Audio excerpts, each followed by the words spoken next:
Assalamualaikum warahmatullahi wabarakatuh. Selamat pagi dan salam sejahtera untuk kita semua. Pada kesempatan kali ini, saya akan mempresentasikan sebuah materi yang berjudul Gaya untuk Audiens. Yang pertama akan dibahas yaitu kepala pembicaraan versus interaksi sosial. Gagasan utama dalam setiap pendekatan ini yang dibagikan di antara mereka adalah bahwa variasi dalam gaya bicara dapat dijelaskan sebagai pembicara atau komunikator yang merancang pidato atau output komunikatif mereka dalam kaitannya dengan audiens. Selanjutnya, penelitian Politenes Watts 2003 pada awalnya dirangsang oleh tulisan Erving Goffman tentang presentasi diri dalam kehidupan sehari-hari.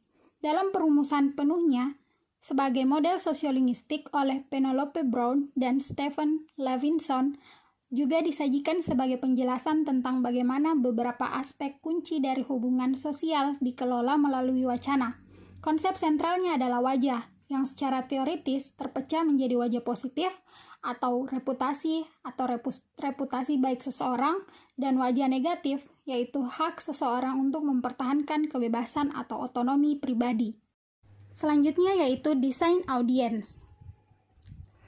Desain audiens adalah model sosiolinguistik yang digariskan oleh Alan Bell pada tahun 1984 yang mengusulkan bahwa pergeseran gaya linguistik terjadi terutama sebagai respon terhadap audiens pembicara. Menurut model ini, pembicara menyesuaikan pembicaraan mereka terutama terhadap audiens mereka untuk mengekspresikan solidaritas atau keintiman dengan audiens, atau jauh dari pidato audiens, mereka mengekspresikan jarak. Bell berharap ada setidaknya 4 dimensi yang relevan di sini. Yang pertama yaitu speaker, pembicara, yang kedua setting, pengaturan, yang ketiga topik or perhaps genre, yaitu topik atau mungkin genre, dan yang terakhir yaitu variation atau variasi. Selain itu, Bell juga menetapkan serangkaian klaim atau prinsip terprogram untuk menganalisis gaya sebagai berikut. Yang pertama, gaya adalah apa yang dilakukan seorang pembicara individu dengan suatu bahasa dalam hubungannya dengan orang lain. Yang kedua, gaya mendapatkan maknanya dari asosiasi fitur linguistik dengan kelompok sosial tertentu. Yang ketiga, pembicara merancang gaya mereka terutama untuk sebagai respon terhadap audiens. Yang keempat, desain audiensi berlaku untuk semua kode dan level repertoar bahasa, satu bahasa, dan multibahasa. Yang kelima, variasi pada dimensi gaya dalam pidato seorang penutur tunggal berasal dari dan menggemakan variasi yang ada di antara penutur pada tingkat sosial. Yang keenam, pembicara memiliki kemampuan yang baik untuk merancang gaya mereka untuk berbagai penerima yang berbeda, serta untuk anggota audiens lainnya. Yang ketujuh, pergeseran gaya sesuai dengan topik atau latar memperoleh makna dan arah pergeseran dari asosiasi topik atau latar yang mendasarinya dengan anggota audiens yang tipikal. 8. Selain dimensi gaya responsif, ada dimensi inisiatif, di mana pergeseran gaya itu sendiri memulai perubahan dalam situasi alih-alih akibat dari perubahan semacam itu. Yang kesembilan, pergeseran gaya inisiatif pada dasarnya adalah desain wasit, di mana fitur linguistik yang terkait dengan kelompok referensi dapat digunakan untuk mengekspresikan identifikasi dengan kelompok itu. Dan yang terakhir, penelitian gaya membutuhkan desain dan metodologi sendiri. Selanjutnya yaitu teori akomodasi komunikasi. Akomodasi komunikasi adalah kemampuan menyesuaikan, memodifikasi, atau mengatur perilaku seseorang dalam responnya terhadap orang lain. Teori ini dikemukakan oleh Howard Giles dengan koleganya, berkaitan dengan penyesuaian interpersonal dalam interaksi komunikasi.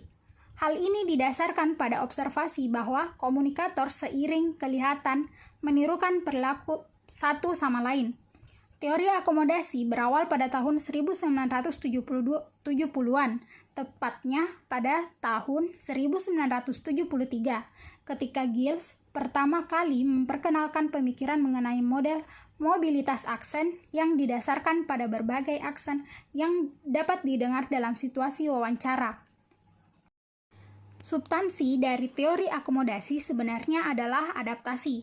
Adaptasi yaitu mengenai bagaimana seseorang menyesuaikan komunikasi mereka dengan orang lain. Teori ini berpijak pada premis bahwa ketika seseorang berinteraksi dalam sebuah komunikasi, mereka akan menyesuaikan pembicaraan, vokal, dan atau tindak tanduk mereka untuk mengakomodasi orang lain yang terlibat di dalam komunikasi tersebut. Seperti yang dikatakan sebelumnya, inti dari teori ini yaitu pada adaptasi. Maka, dijelaskan bahwa terdapat 3 cara adaptasi. Yang pertama, konvergensi. Konvergensi yaitu sebuah strategi di mana para pelaku yang terlibat dalam pembicaraan beradaptasi terhadap perilaku komunikatif satu sama lain. Proses ini merupakan proses yang selektif dan didasari pada persepsi terhadap pelaku pembicara yang lain. Yang kedua yaitu divergensi. Divergensi yaitu sebuah perilaku di mana para pelaku yang terlibat di dalam pembicaraan tidak menunjukkan adanya kesamaan di antara satu sama lain. Akan tetapi, divergensi bukanlah kondisi untuk meniadakan respon terhadap lawan bicara. Hal ini lebih pada usaha untuk melakukan disosiasi terhadap komunikator yang menjadi lawan bicaranya. Yang terakhir yaitu akomodasi berlebihan. Akomodasi berlebihan yaitu label yang diberikan kepada pembicara yang dianggap pendengar terlalu berlebihan. Setelah saya membahas tentang desain audiens dan juga teori akomodasi komunikasi, maka saya akan memaparkan sedikit contoh studi desain audiensi. Studi ini dilakukan oleh Bell. Penelitian tersebut melibatkan 4 orang penutur Selandia Baru dalam usia 20-an. Mereka diwawancarai secara berurutan oleh 4 pewawancara yang berbeda. Bell kemudian menganalisa frekuensi berbagai fitur bahasa, termasuk partikel E. Bell menemukan bahwa E digunakan jauh lebih sering oleh laki-laki Maori daripada 3 orang yang lainnya dalam penelitian tersebut. Seperti dalam analisisnya tentang pidato pembaca berita, Bell dapat berargumen bahwa audiensi adalah faktor penentu dalam pilihan gaya bahasa.